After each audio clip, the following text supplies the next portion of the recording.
जय श्री कृष्णा साथियों, सभी माता बहनों को जो भी जितिया कर रही है, जीवित पुत्री का व्रत कर रही है, सबको शुभकामनाएं, उनका व्रत पूर्ण हो।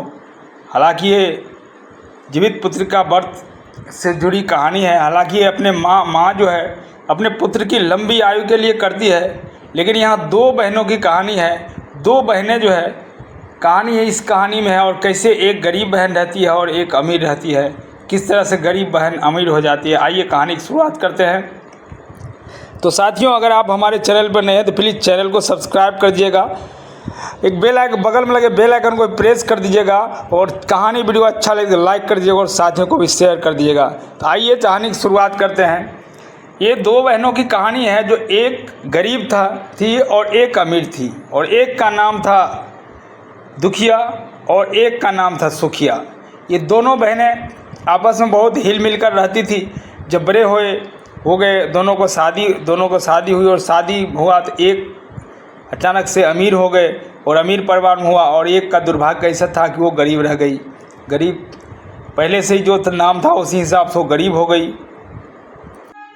ऐसा ही समय बीतता गया। समय बीतते बीतते क्या हुआ, जो अमीर बहन थी उसके पास तो बहुत धन दौलत था, और जो गरीब बहन थी दुखिया उसके पास धन दौलत नहीं था। तो अमीर बहनें बोली कि तुम इधर उधर काम करोगी, उससे अच्छा है कि मेरे घर में आ जाओ और मेरे घर में ही काम करो, हम ही उससे ज़्यादा पैसा दे देंगे। वो जो गरीब बहन थी वो सोची क्यों नहीं हम इधर उधर जो भटके सो अपना बहन के पास ही जाते हैं और वहीं काम करते हैं, वहीं अच्छा रहेगा। और एक ही गांव में थी, थोड़ा ही दूरी पे दोनों बहनों का शादी हुआ था, थोड़ा दूरी पे ही घर था। तो उसी के यहाँ काम करने लगी, अपने बहन के यहाँ। समय बीतता गया। समय बीतते बीतते ऐसे चल रहा था। घर ही परिवार सबसे अच्छा, दोनों कमाते, एक ही साथ रहती बहनें। जब भी दिन भर उसके घर में रहती, सुखिया के घर में, शाम होता तो दुखिया चली जाती अपने घर में और अपना बच्चे के साथ वो रहती, समय व्यतीत करती। हुआ कि समय आ गया आश्विन महीना के कृष्ण पक्ष में। सब लोग जानते हैं कि जीवित पुत्री का व्रत आती है, जो माँ अपने बच्चे के लिए करती है, अपने लंबी उम्र के लिए करती है जीवित पुत्री का व्रत, जिसको गांव घर में जितिया भी कहती है। तो क्या हुआ, उसमें क्या होता है, जो भी व्रती रहती है, जो भी हमारे माताएं बहनें व्रती रहती है, जो व्रत करती है, उसमें अरवा चावल का भात और एक साग होता है नोनी। जो शहर वाले को तो शायद उतना मालूम नहीं है, लेकिन जो गाँव वाले हैं, जो गांव के हमारे दर्शक हैं, जो माता बहनें हैं गांव में रहती है, उनको ज़रूर मालूम है कि नोनी का साग होता है। और नोनी का साग जो है वो व्रती खाती है। नोनी का साग एकदम मरुआ का भी रोटी खाता है, बहुत जगह मरुआ का रोटी, एक मरुआ होता है अनाज, अब तो शायद नहीं हो रहा, लेकिन पहले ज़माने में मरुआ बहुत हुआ करता था। और जिस दिन जितिया जो होता है, जितिया खरजितिया जीवित पुत्री का व्रत, ये जो करती है, जो व्रती हमारे माताएं बहनें, वो नोनी का साग मरुआ का रोटी या नोनी का साग अरवा चावल का भात खाती है। तो इसी जो सुखिया के घर थी, वो नोनी का साग और अरवा चावल लेकर आ गया और व्रत करने के लिए। सुखिया बोली दुखिया से, हम लोग भी करेंगे नोनी साग जीवित पुत्री का व्रत, जितिया व्रत हम लोग भी करेंगे। बोला ठीक है। तो सुखिया क्या किया, पैसे वाली थी तो नोनी का साग मंगा लिया बाजार से और अरवा चावल ले लिया। तो दुखिया उसी के घर में थी। तो दुखिया सोची जो नोनी साग, जो डंटी, इसका जो डंटी तोड़ करके नोनी साग का सब पत्ता का बना दिया साग सुखिया के लिए, और अरवा चावल को फटक के जो उसका खुद्दी बचा था वो खुद्दी एक जगह रखा, जो खुद्दी कोई खाता नहीं है। और शाम को जब वो घर से आने लगी अपने बहन के घर, सुखिया के घर से, तो नोनी साग का डंडी, उसका डांट जिसको बोलते हैं, और खुद्दी जो बचा हुआ था वो खुद्दी लेकर अपने घर आ गई। अपने घर आने के बाद वो सोचा हम क्यों ना ये व्रत में यही बना लें। नोनी का पत्ता नहीं हो तो क्या हुआ, नोनी का साग का पत्ता, नोनी का डांट तो है, हम इसी को बना लें। वो हुआ और वो बनाई खुद्दी का भात और नोनी का डांट का साग बना लिया और खा करके सो गई। जब सोई है, कुछ रात बीतता है, उसके बाद एक बूढ़ी माता आती है, उसके दरवाजा खटखटाती है, अरे बेटा बेटा उठो उठो, कोई है इस घर में। जब जैसे ही दरवाज़ा खोलती है दुखिया तो देखती है कि एक बूढ़ी है, बहुत उम्रदार महिला, इस समय इतनी रात को हमारे घर के सामने है। बोलता है बेटा बहुत ज़ोर भूख लगी है। वो बूढ़ी माता बोलती है बहुत ज़ोर भूख लगी है, हमें कुछ खाना खिलाओ। बोला ठीक है माता आ जाओ, लेकिन हमारे घर में, मैं तो गरीब हूँ, हमारे पास कुछ है नहीं, हमारे पास खुद्दी चावल का भात है और नोनी का डांट का जो साग था वही बचा हुआ है और कुछ नहीं है। बोला ठीक है बेटा मैं वही खा लूँगा, वही खिला दो। और वो बूढ़ी माता को वही थोड़ा बचा हुआ जो था घर में वही खिला दिया। दुखिया ने थोड़ा देर, जब सोया भी नहीं होगा, नींद थोड़ा लगा था दुखिया को, तो बूढ़ी माता ने आवाज़ दिया, जो रूम में उसको बूढ़ी माता को सुला दिया, आवाज़ दिया अरे बेटा मेरा तो पेट लगता है ख़राब हो गया, मेरे को बाथरूम जाना है, मैं कहाँ बाथरूम जाऊँ।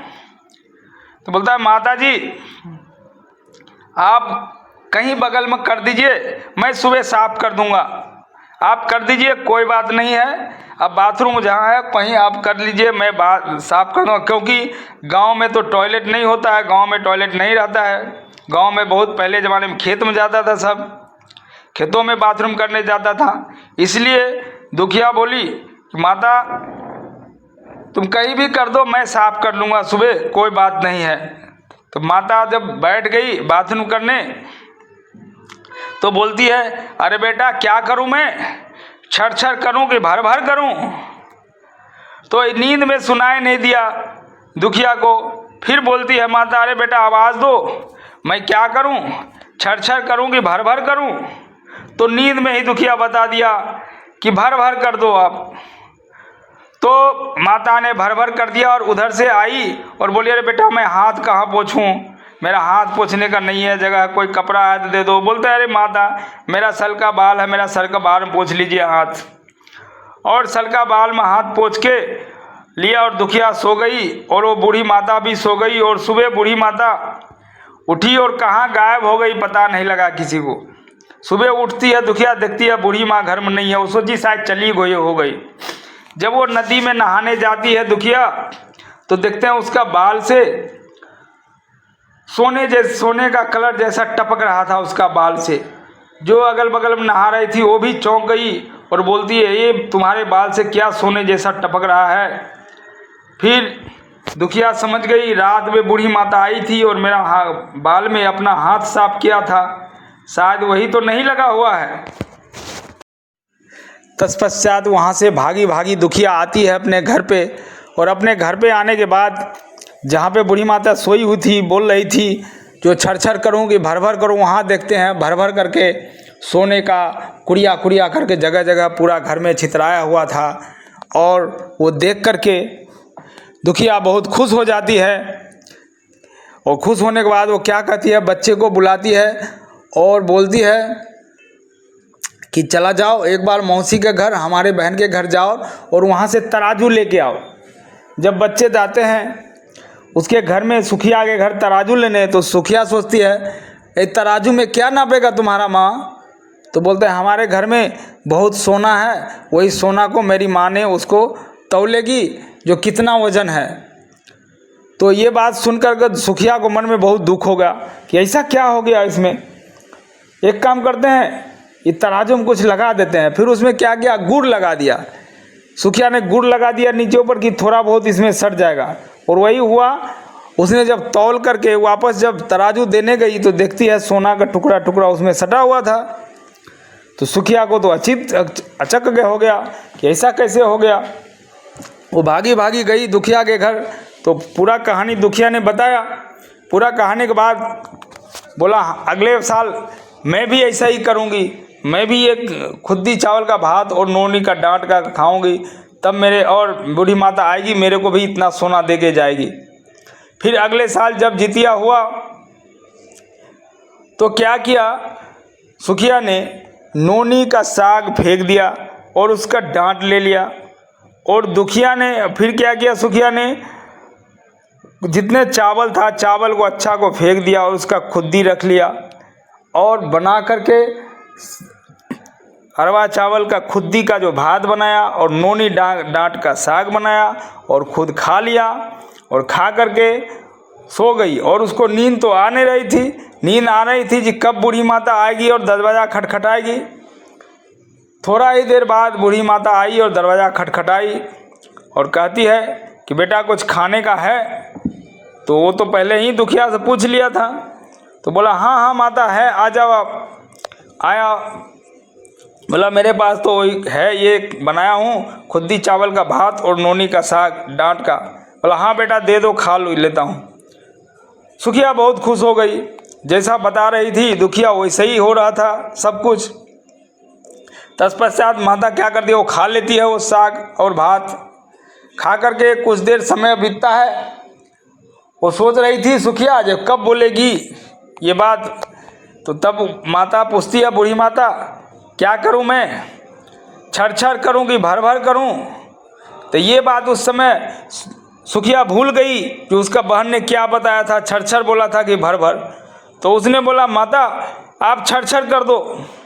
तो माता ने छर कर दिया और आई, बोला बेटा हाथ कहाँ पोंछना है।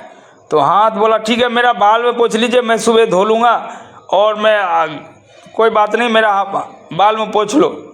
तो मेरा उस माता ने बाल में हाथ पोंछ लिया और जा कर के सो गई। फिर सुबह जैसे ही उठती है तो देखती है कि बूढ़ी माता गायब है, नहीं है। और देखती है बाल में, तो बाल में पूरा गंदा लगा हुआ था, एकदम पूरा गंदा लगा हुआ। और जिस घर में गई देखने के लिए जिस घर में सोना है कि नहीं, तो वो घर में पूरा जगह जगह गंदा किया हुआ था, एकदम पूरा महक रहा था। ये तो सुखिया को बहुत गुस्सा आ गया। तो सुखिया ने जाकर के फिर दुखिया को बोला तुमने जैसा बोला था वैसा ही किया, फिर भी मेरा बस इतना गंदा, देखो मेरा सर भी महक रहा है, मेरा घर भी पूरा बर्बाद हो गया। बोला माता ने पूछा तो तुमने क्या बताया। तो माता ने बोला छर करूँगी भर भर। तो मैंने बोल दिया छर करना। बोला यहीं तो पे तो तू भूल गई, तुमको भर भर करो बोलना था। बोलता अब मैं क्या करूं। तो अब वो जो है वो गंदा लगा के चली गई। दुखिया जो था ऐसे फिर अमीर हो गया, अमीर हो गई, उसके पास तो अथाह पैसा हो गया। और इस तरह गरीब जो है वो अमीर हो गया जितिया व्रत करके। ये छोटी सी कहानी थी सुखिया और दुखिया की। हमारे साथियों माता बहनों, अभी जितिया जीवित पुत्री का व्रत चल रही है। हमारे तरफ से सबको शुभकामनाएं, आपका व्रत सफल हो, आपके पुत्र की आयु लंबी हो। और कहता हूँ अगर ये कहानी वीडियो अच्छा लगे तो एक लाइक कर दिएगा और चैनल पे नहीं है तो सब्सक्राइब कर दीजिएगा, सबको शेयर कर दीजिएगा। जय जितमान बाबा सबके घर में धन संपत्ति दे, उसके पुत्र की आयु लंबी करे, दीर्घ आयु करे, गृह क्लेश सब मिटाए सबको। जय श्री कृष्णा।